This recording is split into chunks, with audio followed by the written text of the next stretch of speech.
Joe Biden के शपथ ग्रहण से पहले अमेरिका में अभूतपूर्व सुरक्षा के इंतजाम किए गए हैं। इससे पहले 1861 में गृह युद्ध के बीच अब्राहम लिंकन के पद ग्रहण में सैनिकों को कोने कोने तक तैनात किया गया था। तब डर था कि कई लोग उन्हें मारना या उनका अपहरण करना चाहते थे। लेकिन इस बार शपथ ग्रहण पर खतरा ट्रंप समर्थकों का मंडरा रहा है, जिसके कारण यहां 25,000 से ज्यादा सैनिक तैनात किए गए हैं।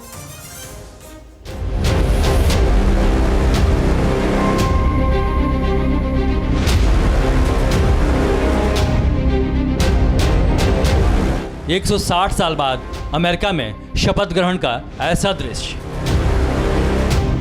अब्राहम लिंकन के बाद संगीनों के साए में जो बाइडेन का शपथ ग्रहण समारोह। सड़क से लेकर संसद तक चप्पे चप्पे पर सुरक्षा के कड़े इंतजाम। वॉशिंगटन डीसी की सुरक्षा में 25,000 अमेरिकी जवान तैनात किए गए हैं।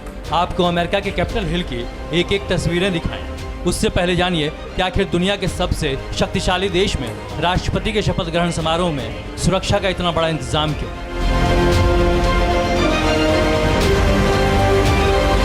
जरा याद कीजिए 6 जनवरी का ये मंजर, जब अमेरिका की संसद पर डोनाल्ड ट्रंप के समर्थकों ने हमला बोल दिया।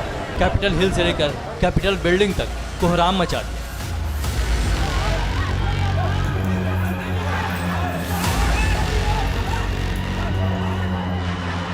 करीब 10 घंटे तक रिपब्लिकन पार्टी के समर्थकों ने तोड़फोड़ और हिंसा की, जिसमें 5 लोगों की मौत हो गई और उस घटना से विश्व का सबसे पुराना लोकतंत्र शर्मसार हुआ।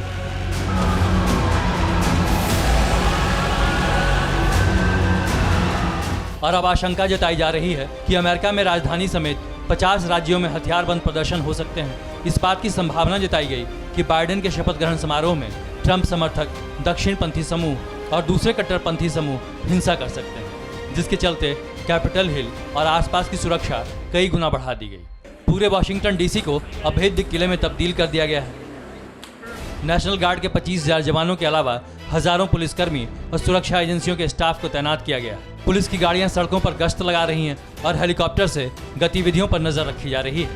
अमेरिकी संसद भवन कैपिटल के आसपास के इलाके, पेंसिल्वेनिया एवेन्यू और व्हाइट हाउस के आसपास का बड़ा हिस्सा आम जनता के लिए बंद कर दिया गया है। कैपिटल हिल के आसपास 8 फुट ऊंचे अवरोधक लगा दिए गए हैं। वाशिंगटन को दूसरे शहरों से जोड़ने वाले ब्रिज और पास में स्थित वर्जीनिया को भी बंद कर दिया गया है। अब आपको बताते हैं कि वाशिंगटन डीसी में इस वक्त जितने अमेरिकी सैनिक तैनात हैं, उनकी संख्या इराक और अफगानिस्तान में तैनात अमेरिकी सैनिकों से भी ज़्यादा है। इराक में अमेरिका के 5,200 सैनिक तैनात हैं और अफगानिस्तान में 2,500। मतलब इराक और अफगानिस्तान को मिलाकर 7,700 अमेरिकी सैनिक तैनात हैं, जबकि इसके 3 गुना से ज़्यादा अमेरिकी सैनिक इस वक्त राजधानी वाशिंगटन डीसी की सुरक्षा में लगाए गए हैं। फिक्र आपकी, सोमवार से शुक्रवार रात 9 बजे सिर्फ TV9 भारतवर्ष पर।